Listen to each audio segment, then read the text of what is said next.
सेठ होशियारचंद घबराते हुए चोरी छिपे अपने थैले में फिर से ड्रग्स रखकर रतन को देने जाता है। तभी रास्ते में उसे हुकुम सिंह नामक एक डाकू पकड़ लेता है और कड़कते हुए पूछता है, इस थैले में क्या है?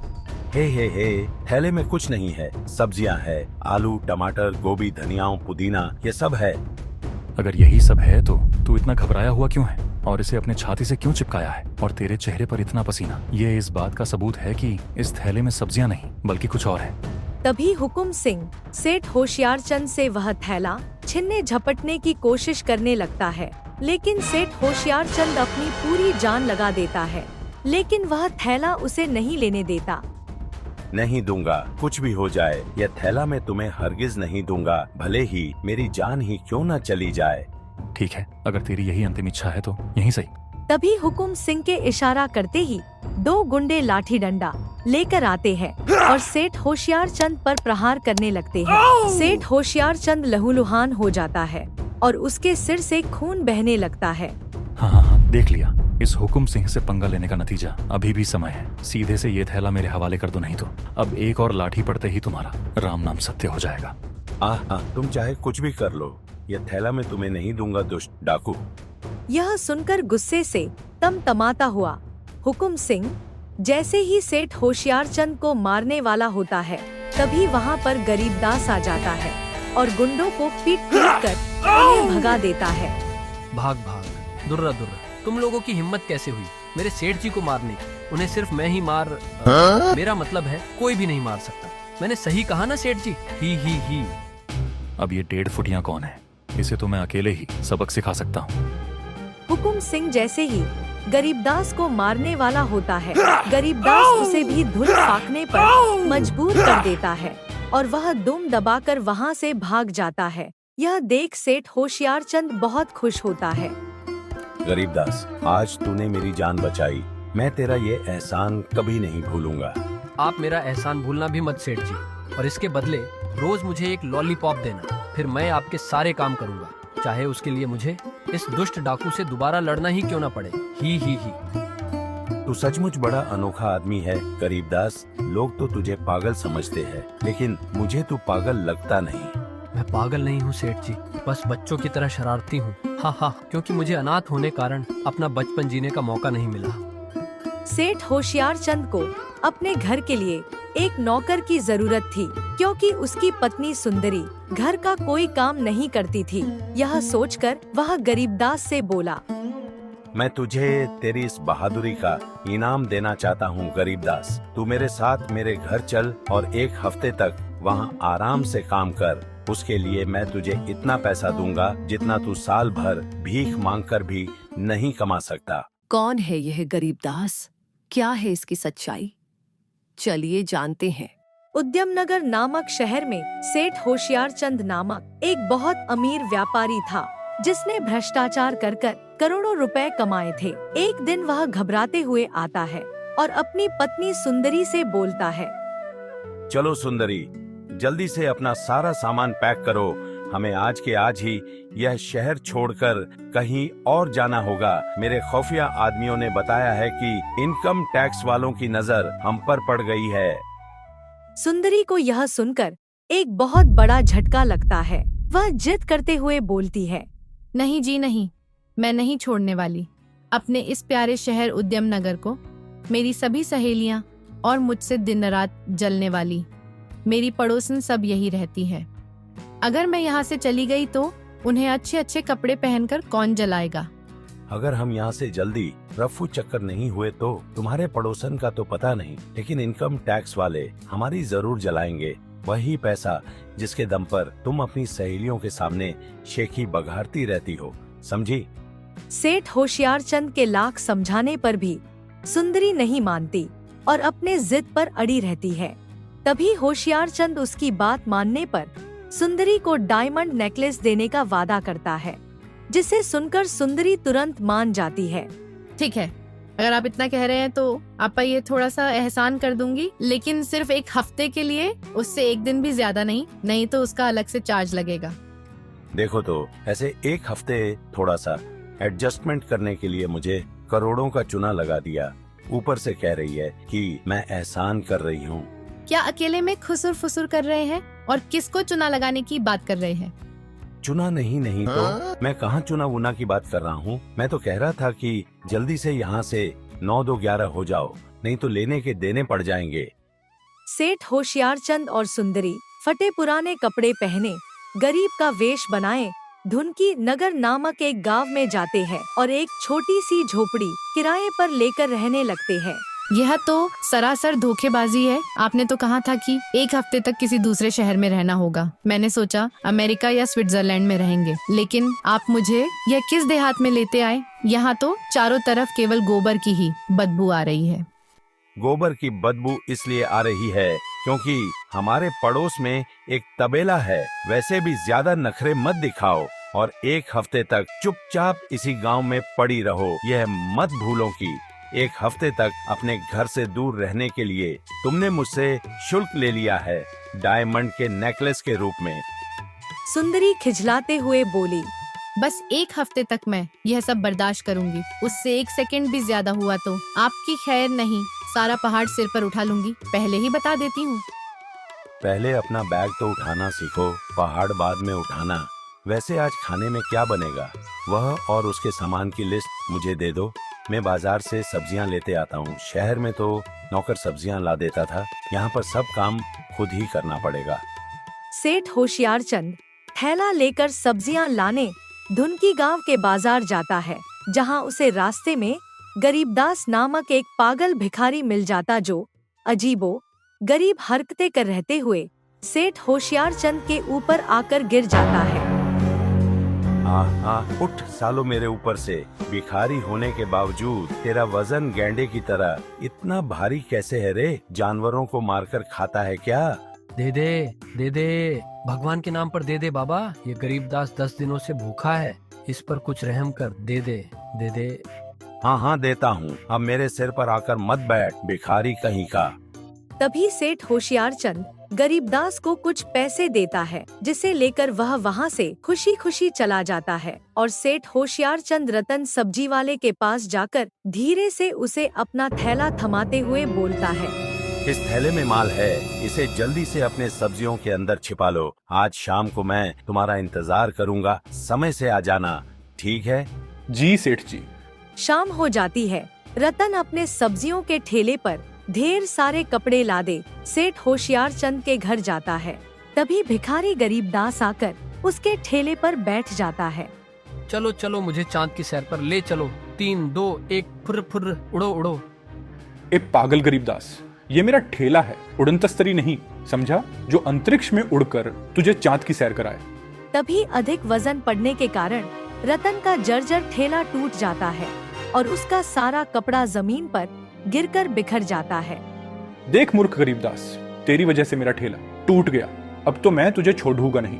रुक, अभी तेरे दांत तोड़ता हूँ। रतन गुस्से से आग बबूला होकर एक डंडा लेकर गरीबदास को मारने दौड़ता है। गरीबदास डर से थर-थर कांपते हुए सेठ होशियारचंद के घर के अंदर चारों तरफ भागता रहता है। ना, मुझे मत मारिए सब्जी वाले जी, मैं तो एक नन्हा मुन्ना भिखारी हूँ। देखिएगा एक दिन मैं गांव का नाम बहुत रोशन करूंगा।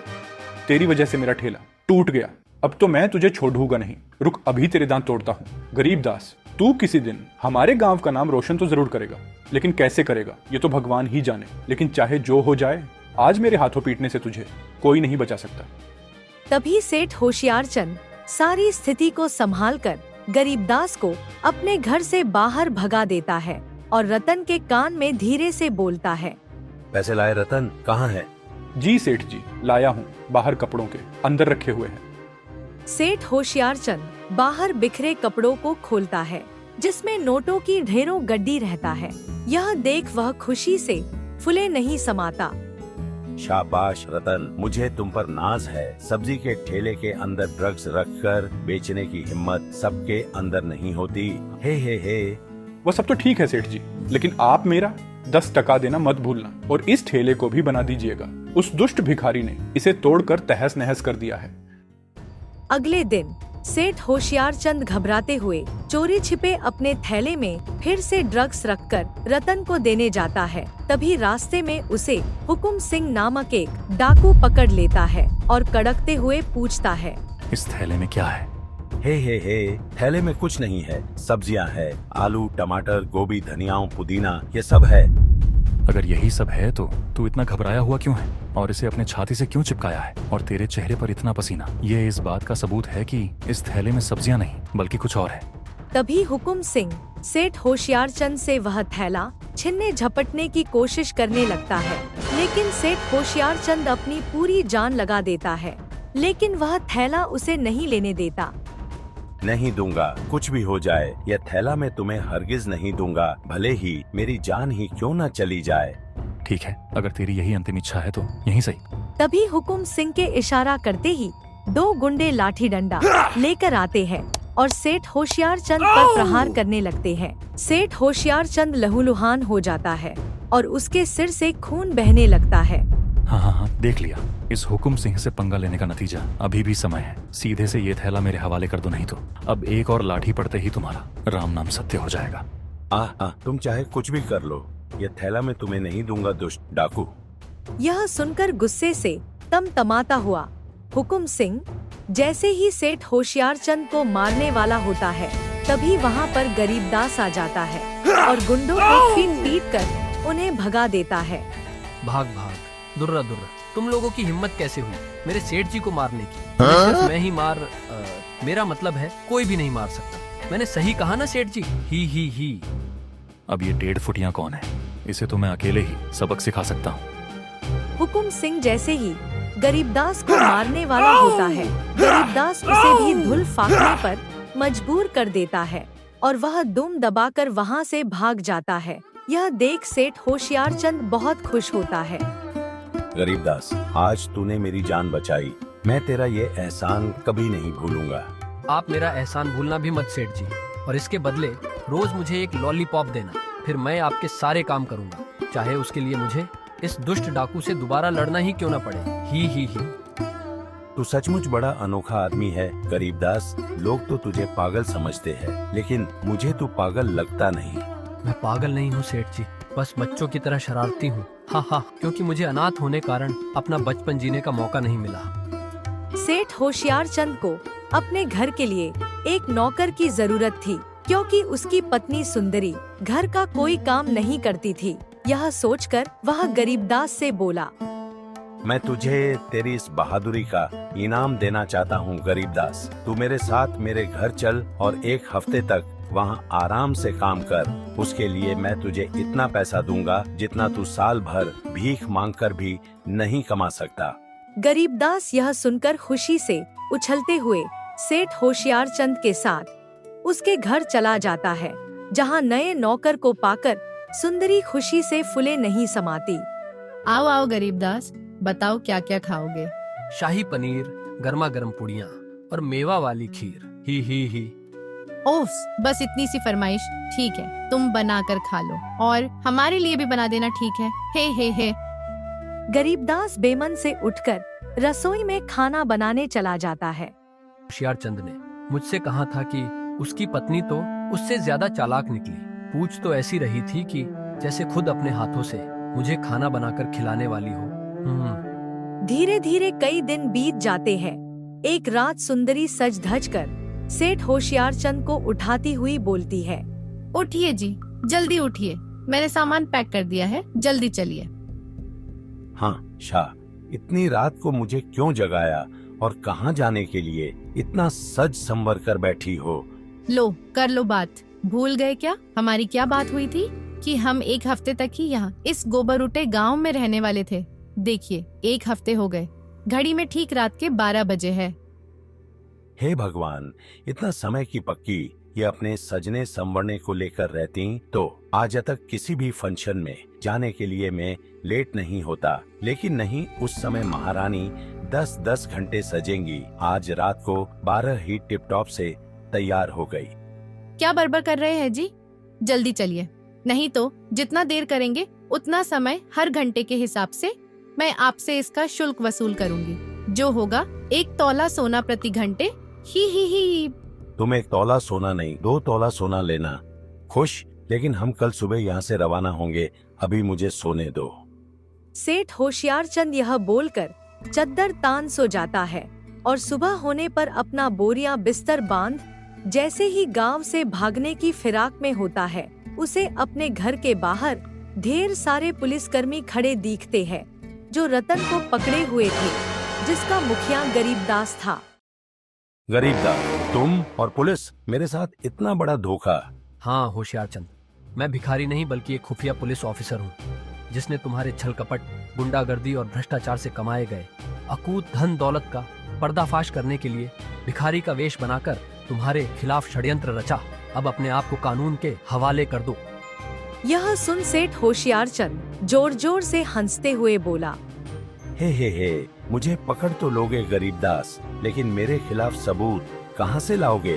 तुम्हारे पास सबूत के नाम पर केवल रतन और तुम्हारे कुछ साथी है, जिन्हें मैं कुछ पैसे देकर खरीद सकता हूँ। हाय हे।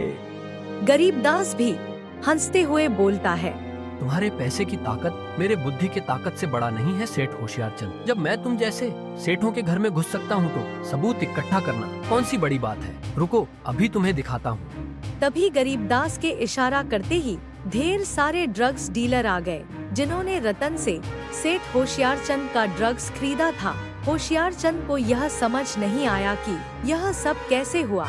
तभी गरीबदास बताता है कि उस दिन जब मैंने पहली बार तुमसे टकराया था होशियारचंद, तभी मैंने तुम्हारे थैले में माइक्रोफोन डाल दिया था, जिससे मैं तुम्हारे सारे ग्राहक के बारे में जान गया और तुम्हारे घर में 1 हफ्ते रहने के दौरान शहर में चल रहे तुम्हारे सारे गोरख धंधे के बारे में भी जान गया। हाँ।